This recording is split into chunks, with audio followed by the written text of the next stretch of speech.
നമസ്കാരം. സത്യപ്രതിജ്ഞാ ചടങ്ങിൽ സത്യവാചകത്തിനൊപ്പം എംപിമാർ ഉപയോഗിച്ച വിവാദ മുദ്രാവാക്യങ്ങളും പരാമർശങ്ങളും ലോക്സഭാ രേഖകളിൽ നിന്നും പ്രോടൈം സ്പീക്കറായ ഭർതൃഹരി മെഹ്താബ് നീക്കം ചെയ്തിരിക്കുകയാണ്. UP ബറേലിയിലെ BJP എംപിയായ ഛത്രപാൽ സിംഗ്, ഹൈദരാബാദിലെ മജ്ലിസ് പാർട്ടിയുടെ എംപിയായ അസദുദ്ദീൻ ഒവൈസി എന്നിവരടക്കമുള്ളവരുടെ വിവാദ പരാമർശങ്ങൾ കൂടി ഇതിൽ ഉൾപ്പെടും. ഭരണഘടനാ പ്രകാരമുള്ള പ്രതിജ്ഞ മാത്രമേ രേഖകളിൽ ഉണ്ടാവൂ. ലോക്സഭാ ടിവിയുടെ യൂട്യൂബ് വീഡിയോകളിൽ നിന്നുൾപ്പെടെ ഈ ഭാഗങ്ങൾ ഒഴിവാക്കിയിട്ടുണ്ട്.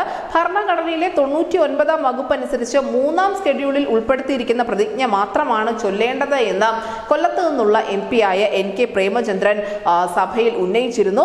ഇത് ശരിവെച്ച പ്രോടൈം സ്പീക്കർ സത്യപ്രതിജ്ഞയല്ലാതെ മറ്റൊന്നും സത്യവാചകത്തിനിടയിൽ പറയരുത് എന്ന് അംഗങ്ങളോട് അഭ്യർത്ഥിച്ചിരുന്നുവെങ്കിൽ പോലും പലരും അത് ചെവിക്കൊണ്ടിരുന്നില്ല. ഒടുവിലാണ് ഇവ രേഖകളിൽ നിന്നും നീക്കിയതായുള്ള വിവരം ഇപ്പോൾ പുറത്തു വരുന്നത്.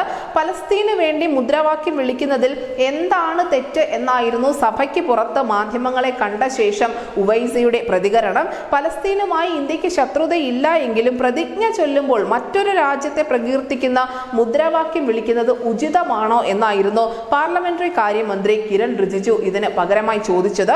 ജയ് ഹിന്ദു രാഷ്ട്രം എന്ന് പറയുന്നതിൽ എന്താണ് അപകടം എന്നായിരുന്നു മാധ്യമങ്ങളോട് UPയിൽ നിന്നുള്ള എംപിയുടെ ചോദ്യം. ഹിന്ദുസ്ഥാൻ ഹിന്ദുക്കളുടേതല്ല എങ്കിൽ മറ്റാരുടേതാണ് എന്നുകൂടി അദ്ദേഹം സഭയ്ക്ക് പുറത്ത് വെച്ച് മാധ്യമങ്ങളോട് ചോദിച്ചിരുന്നു.